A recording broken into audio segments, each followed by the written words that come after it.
to the Metro on WDET. I'm Robin Vincent.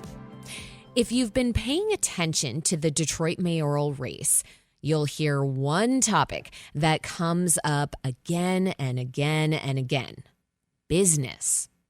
Detroit needs more people. It needs more money. And one way to attract people and money is through business. Restaurants, clothing stores, florists, concert venues. Whatever the business, money flowing through Detroit compounds on itself. It creates more money, more jobs, and drives more people to the area. That's why several candidates have made it a point to reach out to the business community and have spoken about making it easier to do business in the city.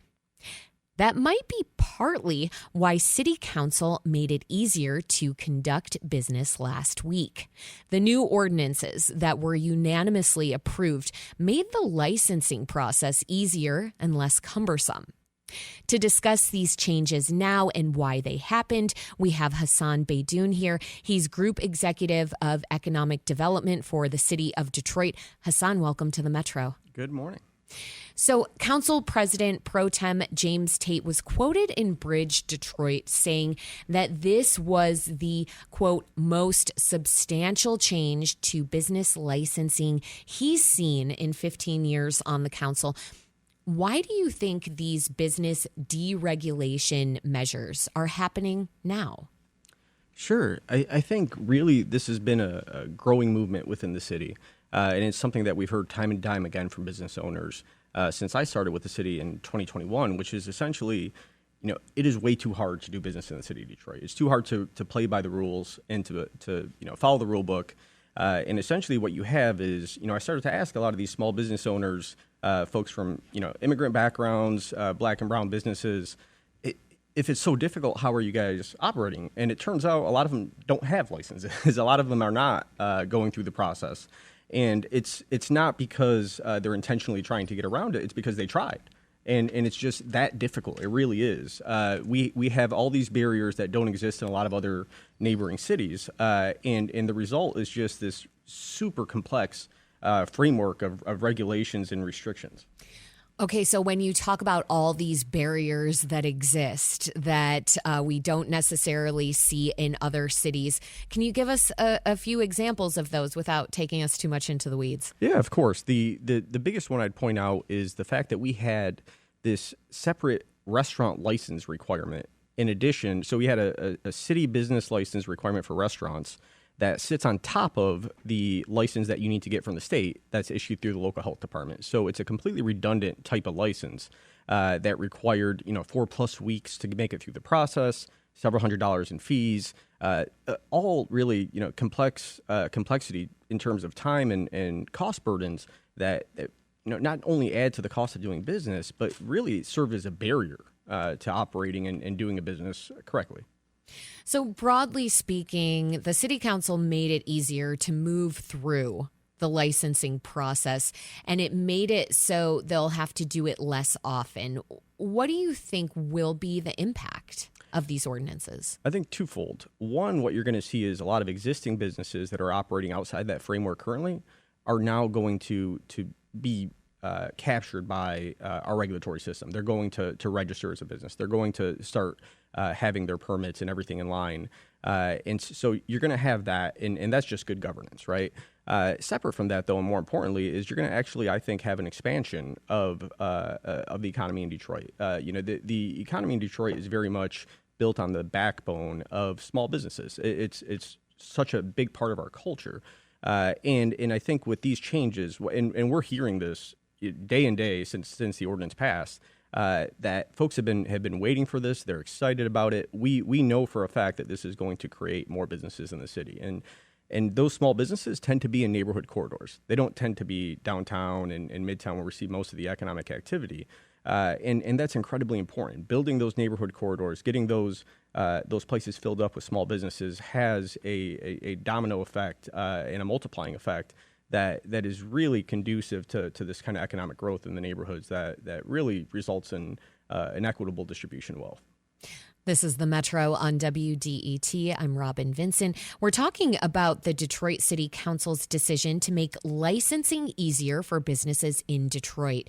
We're speaking with Hassan Beydoun, Group Executive of Economic Development for the City of Detroit. Now, of those things, one of them is renewing licenses every other year instead of every year. That will give up $530,000 that was going to the city's general fund.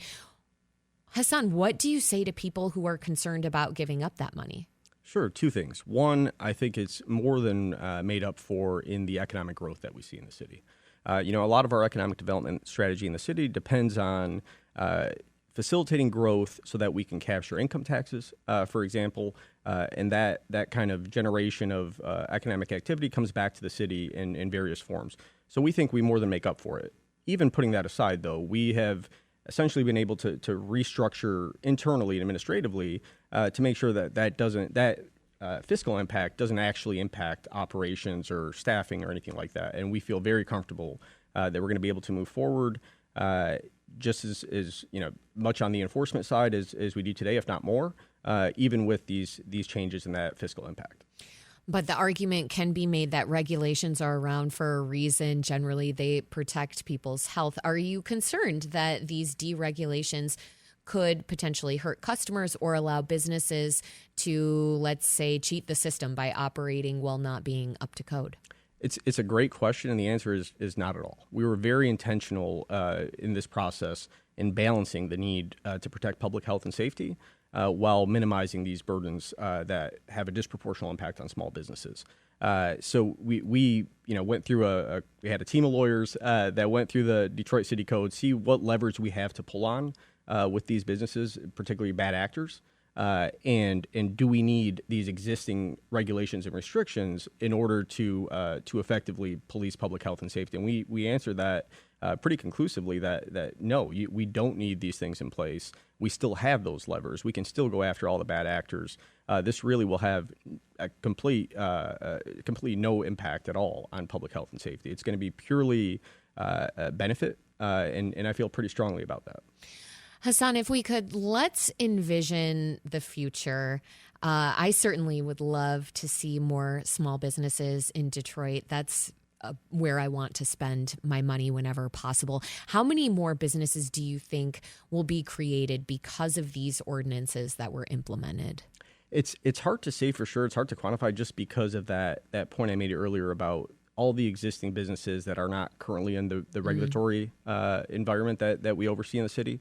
And so I think what we're going to want to keep a close eye on over the next couple of years is how many of those businesses that have been in operation prior to the ordinance passing are now registering, are now getting their permits and licenses, and trying to do an analytical study between those numbers and the numbers of new businesses that haven't been in operation before, and then trying to get a feel, frankly, for what's the actual extent of economic growth, what's the extent to which we're increasing our regulatory compliance. And between those two factors, I think in a couple of years, we'll have a pretty good idea of what that proportion is between the two. And I mean, when we think about businesses in the city, there are a lot already. I'm thinking about restaurants, bars, dry cleaners, clothing shops. What kinds of businesses do you think Detroit needs most right now? Frankly, all the above. But if I had to focus, I think I have a particular soft spot in my my heart for restaurants. I think that they have a force multiplying effect. Where you see restaurants located, you see other small businesses start to pop up next door, and then that has an amplifying effect for the neighborhoods that they're located in. And where you start to see all types of businesses that line up next to that. You'll see dessert shops, you'll see bakeries that help supply the restaurants. And so on and so on. And really that's the kind of impact we're trying to achieve is how do we not just get the one-off successes, how do we build something that really has a more significant impact? Well, when we think about what can build something to have a significant impact, what about grocery stores? Oh, amen. Amen. I mean, that I think goes hand in hand with what we're talking about. It really is we have this Green Grocer program that's set up at the DGC, and we very much want to amplify the efforts that the city has been engaged in over the past several years to make sure that we get more grocery stores, particularly independent grocery stores, in our neighborhoods. And we're very excited about some of the things that are in the pipeline. Hopefully, we'll be able to go public on in the next several months if things can play out well. So we're excited. You know the place to go public in a couple months right here on the Metro. Is deregulation going to make it easier for grocery stores to open up in the city? I think it will. There's no doubt. I mean, these changes that have been passed recently are extremely wide ranging. They impact almost every single type of business in the city, including grocery stores. So we feel that this is really going to help amplify those efforts and ensure that we can bring more of these places to the city. In the last 30 seconds that we have here, the city now has a number of business districts. There's downtown and midtown, but there's also high traffic areas like Livernois between 7 and 8 Mile, Corktown, downtown Southwest. What should the city be doing to create more high traffic areas? It's exactly this.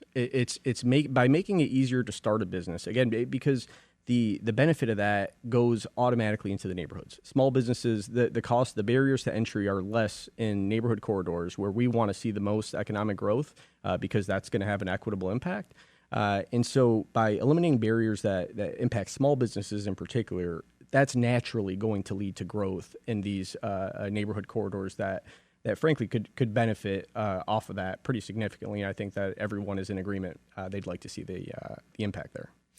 Hassan Beydoun, Group Executive of Economic Development for the City of Detroit. Thank you for joining us on the Metro. Thank you.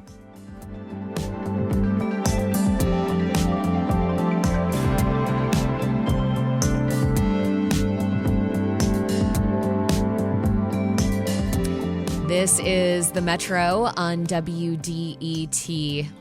Each year, we turn to you, the WDET listener, to see how we're doing, to learn how we can serve Metro Detroit with the very best news, music, and conversations that connect you with your community, with your city, with your country, and with the world that we live in.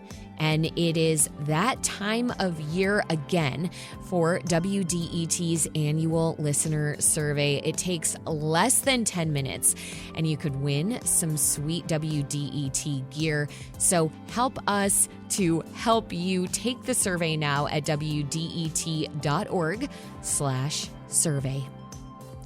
Coming up next, it's probably not news to you. Public radio is in a fragile place right now with impending funding cuts. But how did the programming get started? We'll learn about that next. This is the Metro on WDET. Stay with us.